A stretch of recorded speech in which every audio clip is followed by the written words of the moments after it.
पूर्णिमा, उनकी बहुत बहुत बधाई हो। बाबा कुबेर भंडारी आप सबको स्वस्थ रखे। मेरा निवेदन है, अगर तुम्हारे घर में अशांति ज्यादा होती है, क्लेश बड़ा ज्यादा होता है, आप पूर्णिमा का व्रत करें ना करें, पर पूर्णिमा को खीर प्रसाद घर में अवश्य बना के घर में हर महीने की पूर्णिमा को खीर बनती हो। ध्यान दीजिएगा, बहुत सुंदर संवाद चल रहा है, बहुत ध्यान देने वाली बात है।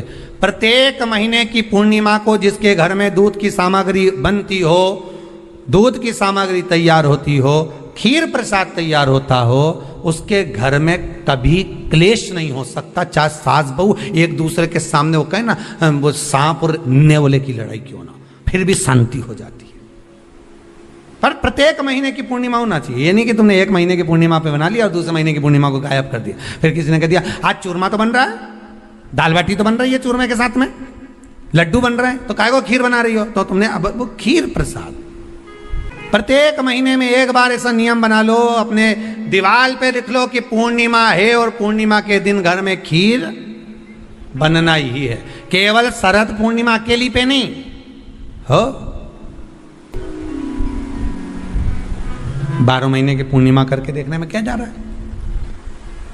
देख लो बना के। नहीं तो ना तो सियोर वाला महाराज तुम्हारे यहाँ खाने आ रहा है, नहीं तो खीर तो अपने घर में ही है। कोई महाराज तो नहीं आएगा खाने के लिए कि सियोर वाला महाराज को तुम खीर का डब्बा पहुंचा दो कि बा हर महीने की पूर्णिमा को तुम्हें ही खाना है, तुम्हें ही बनाना है। इतनी सी बना लो, पर बनाओ, देखो कि घर में शांति होती कि नहीं होती। बनाकर जाने में क्या जा रहा है? नहीं तो खीर तो है ही सरी, अगर शांति नहीं हुई तो खीर तो है, खा ही लेंगे। पर बना के देखने में कुछ जा रहा है क्या? बनाओ।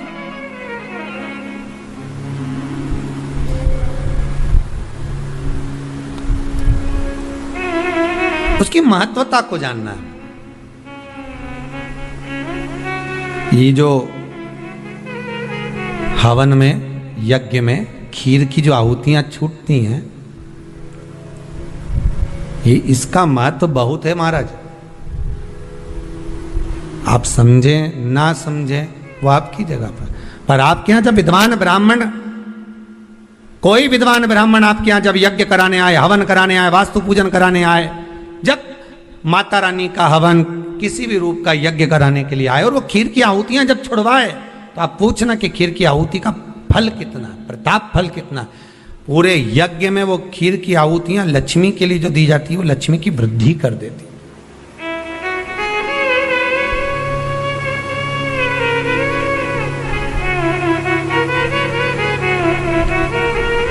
उसका महत्व कितना बढ़ जाता है, उसका महत्व कितना प्रबल हो जाता है। खीर क्या होती है, बनाइए एक बार।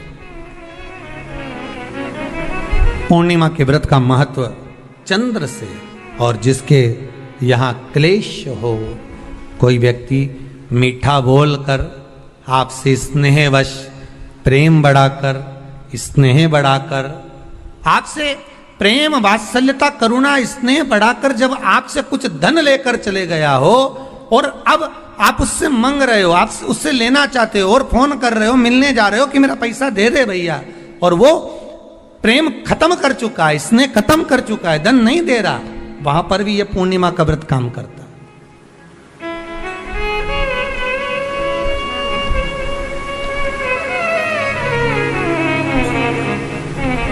वहां पर भी पूर्णिमा का व्रत काम करता है। कहा व्रत करने वाला व्यक्ति जो पूर्णिमा का व्रत करता है, चावल का, अक्षत का, श्वेत वस्त्र में, सफेद कपड़े में अक्षत रखकर, जो जिससे धन लेना है, प्रेम वश लेकर गया है, स्नेह वश लेकर गया है और नहीं दे रहा है, उसका स्मरण कर कर ब्राह्मण देव को दे देने पर भी महाराज चंद्र की दशा सुधर कर लक्ष्मी का भाव वापिस प्राप्त हो जाता, पुनः वापिस। चंद्र से शिव भी जुड़े हैं, चंद्र से नारायण भी जुड़े हुए हैं। पूर्णिमा के दिन चावल का एक आखा दाना जानते हो, पूरा खंडित चावल नहीं, कितना चावल, एक दाना चावल का शंकर भगवान के शिवलिंग पर समर्पित करिए। एक बेलपत्र जिसका डंडी का मुख अपनी ओर हो, जहां से चावल चढ़ाया है उस चावल के ऊपर अपनी कामना कर कर रख दीजिए और चंद्रमौली भगवान का स्मरण करिए। कौन से भगवान? शंकर भगवान का सर्वश्रेष्ठ सुंदर नाम है चंद्रमौली। चंद्रमौली भगवान का स्मरण करिए, अपनी कामना कर कर बेलपत्र समर्पित कर कर शिव जी पर एक लोटा पानी, एक जल पात्र समर्पित करो, कलश से जल चढ़ा दीजिए, नयनों में वो जल लगाकर अपनी कामना कर कर वापिस घर को आइए। आएगी जो कामना करी है मेरा चंद्रमौली भोलेनाथ उसे पूर्ण कर ही देगा। पूर्णिमा के दिन आप शाम को प्रदोष काल के समय लोटा पानी, उसमें 5 बेलपत्र रखकर एक कमलगट्टा डालकर भगवान चंद्रेश्वर महादेव के नाम से भगवान शंकर को चढ़ा दीजिए। आपकी जो कामना हो वो कामना कर कर चढ़ाएं, विनती करें चंद्रेश्वर महादेव को और निवेदन करें कि हमारा ये कार्य सफल हो। एक महीने की पूर्णिमा को जिसके घर में दूध की सामग्री बनती हो, दूध की सामग्री तैयार होती हो, खीर प्रसाद तैयार होता हो, उसके घर में कभी क्लेश नहीं हो सकता। 4 तिथियां भारत की भूमि पर ऐसी वर्णित है जिन तिथियों में भी गंगा का जल हम शिव को अगर एक बूंद भी समर्पित कर रहे हैं, गंगा का जल मात्र एक आधी चम्मच भी, आचमन जितना भी अगर हम शिव को समर्पित कर रहे हैं तो उसका सुख आनंदित है। जैसे पंचमी तिथि, नवमी तिथि, दशमी तिथि, एकादशी, प्रदोष, पूर्णिमा, अमावस्या, ये तिथियां हमारे यहाँ जो दी गई हैं, इन तिथियों में अगर हम गंगा का मात्र थोड़ा सा जल भी अगर जल के पात्र में डालकर गंगा जी का जल थोड़ा सा भी शिव के पास लेकर जा रहे हैं तो ये एक भाव अपने भीतर होना चाहिए कि आप केवल गंगा का जल साधारण शिव मंदिर में समर्पित नहीं कर रहे हो, आप गंगा का जल भले अपने घर से लेकर जा रहे हो और थोड़ा सा भी जल ले जाकर अगर शिव को समर्पित कर रहे हो तो तुम्हारे भीतर ये भाव होना चाहिए कि मैं गंगोत्री से जल भरकर सीधे रामेश्वर में ले जाकर गंगा के जल को समर्पित कर रही हूँ। आप शिव को समर्पित कर रहे हैं, ये आपके भीतर एक भाव उत्पन्न होना चाहिए। सभी को सुंदर पूर्णिमा की बहुत बहुत बधाई हो। बाबा विश्वनाथ की कृपा आप पर सदा बनी रहे।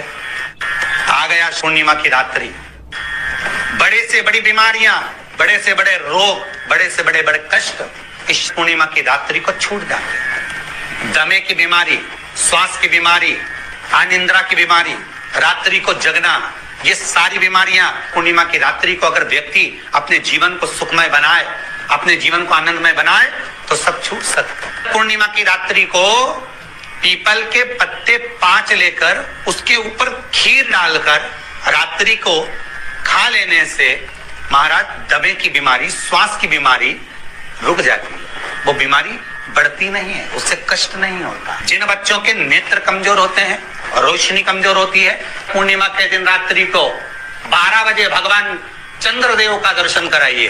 5 से 7 मिनट तक नयन मिलाए चंद्रदेव के साथ और बाद में एक पीपल के पत्ते पर खीर जो चंद्र के नीचे रखी हुई है उसी खीर को चटा दीजिए। फिर चंद्र का दर्शन कराओ, फिर खीर को चटा दीजिए। महाराज नयन की ज्योति बढ़ती है, नींद नहीं आती तो निंद्रा देवी प्रवेश करती है, निंद्रा अच्छी आती है, आनंदित होता है। महाराज जिस व्यक्ति के शरीर में गांठ पड़ जाती हो, शरीर काला पड़ जाता हो, चट्टे पड़ जाते हो या दांत खाज खुजली हो जाता हो, उसके लिए भी पूर्णिमा की रात्रि को 12 बजे महाराज भगवान चंद्रदेव के लिए 21 दिए जलाए जाते हैं। उस 21 दिए की कालोज एक थाली में इकट्ठी करी जाती है, कालोज को इकट्ठी कर कर शरीर में गाय के घी के साथ में जहां जहां जगह पर चट्टे हैं, गांठ है, वहां लगाया जाता है। उसको 5 या 7 दिन लगाइए, उसके बाद में रोज प्रतिदिन लगाने के आधे घंटे बाद स्नान कर लीजिए, आराम लगना प्रारंभ हो जाता है। महाराज आज पूर्णिमा की रात्रि से लेकर कार्तिक पूर्णिमा की रात्रि के बीच में जो दामोदर भगवान का, कृष्ण का, शिव का मंगल आनंद करेगा, अभिषेक करेगा, पूजन करेगा, स्मरण करेगा, उसके सारे दुख दरिद्र दूर हो जाएंगे। रात्रि को आप बड़े प्रेम से खीर बनाओ, चंद्रदेव की साक्षी में रखो, भोग लगाओ भगवान श्री हरि को। बन सके अगर लक्ष्मी की कमी है, लक्ष्मी नहीं आ रही है, व्यापार नहीं चल रहा है, तकलीफ बहुत ज्यादा है, घर में कष्ट है, कर्जा ज्यादा है, तो एक तांबे के कलश के ऊपर, तांबे के कलश में पानी भरना, कटोरी रखना, उस पे लक्ष्मी जी की मूर्ति रखना। लक्ष्मी जी की मूर्ति नहीं हो तो चांदी का सिक्का रखना। उसके सम्मुख में आप 31 दीपक 31 दीपक घी के लंबी बाती के जला देना। महाराज एक एक कमल गट्टा उस 31 दिए के अंदर डाल देना और लक्ष्मी जी का पूजन करना, लक्ष्मी जी का स्मरण करना, खीर का भोग लगाना, पान के पत्ते पर खीर रखना, 5 पत्ते पर खीर का भोग लगाना और माता लक्ष्मी से विनती करना। सुबेरे 4 बजे तक वो रखे रहने देना, सुबह 4 बजे वो उठाना, लक्ष्मी को वापिस तिजोरी में या सिक्का हो तो उसको अलमारी में रख देना। जो खीर बनी है वो प्रसाद के रूप में सुबह 8 बजे, 10 बजे, 9 बजे जब खाना हो प्रेम से खाना। माता जो दिए लगाए हैं वो ठंडे हो गए होंगे, उनको रखे रहने देना, बाद में काम आते रहेंगे, या दिए विसर्जन करना हो तो आपकी मर्जी है। पर वो मिट्टी के दिए लगेंगे, आटे के दिए नहीं लगेंगे, मिट्टी के दीप लगाना है आपको। 31 घी के दिए लगाना है। लक्ष्मी जी का पूजन करो, कंकु, चावल, हल्दी, मोली से, सब तरह से। पूर्णिमा की रात्रि को सुख मिलेगा, आनंद मिलेगा, लक्ष्मी की वृद्धि होगी, कार्य सिद्धि होगी। दूसरा क्रम, पूर्णिमा के दिन आप शाम को प्रदोष काल के समय 4:30 बजे से 6 बजे के बीच में 1 लोटा पानी, उसमें 5 बेलपत्र रखकर, 1 कमल गट्टा डालकर भगवान चंद्रेश्वर महादेव के नाम से भगवान शंकर को चढ़ा दीजिए। आपकी जो कामना हो वो कामना कर चढ़ा, विनती करें चंद्रेश्वर महादेव को और निवेदन करें कि हमारा ये कार्य सफल हो। केवल पूर्णिमा के दिन चढ़ाइए, कार्तिक पूर्णिमा तक क्या फल मिलता है हमको जरूर बताइए। भी पूर्णिमा की रात्रि को और कार्तिक पूर्णिमा की रात्रि को गर्भवती नारी अपनी नाभि पर यदि चंद्र की दृष्टि पड़वा लेती है तो बच्चा विकलांग पैदा नहीं होता है। गर्भ से जो बालक होगा श्रेष्ठ होगा, विद्वान होगा, चतुर होगा, पढ़ने में होशियार होगा, क्योंकि ये चंद्र की किरणें जब समुद्र में उछाल ला सकती हैं तो आपके जीवन में भी तरक्की ला सकती है, उछाल ला सकती है। यदि काया का रोग हो गया, मान लो शरीर कहीं से सफेद पड़ रहा है, कहीं से काला पड़ रहा है, शरीर में से खाल की फुकड़ी निकलना प्रारंभ हो गई हो, शरीर में काले काले चट्टे पड़ना चालू हो गए हों, या कोई विशेष रोग हो गया, कोई विशेष में रोग है, बीमारी है, काया बेकार हो रही है, तो सीधी सीधी बात शिव महापुराण की कथा कहती है। सुंदर आनंद में श्रवण कर कर आप अपने जीवन को, ये पूर्णिमा शिव महापुराण की कथा कहती आ रही है। कुछ नहीं करना, पीपल का एक पत्ता, उस पत्ते पर थोड़ा सा चावल, पूर्णिमा की रात्रि को अपने हाथ में लेकर, अपने नयनों से लगाकर, शरीर पर से स्वयं उतार कर उसको दरवाजे के पास रख दीजिए।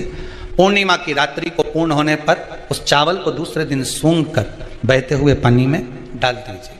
महाराज कितने भी रोग से ग्रसित हो गए, पीपल का एक पत्ता 52,000 ब्राह्मण की साक्षी कराता है। महाराज बहुत ध्यान देना, पीपल के वृक्ष में स्वयं नारायण का, मेरे कृष्ण का वास है। स्वयं भगवान गीता के अंतर्गत कहते हैं कि मैं पीपल का वृक्ष हूं, नारायण उसी में बसते। 52,000 ब्राह्मणों का वासा एक पीपल के पत्ते में होता है। और आपको पहले भी कथा में कहा, गाय ब्राह्मण बहन बेटी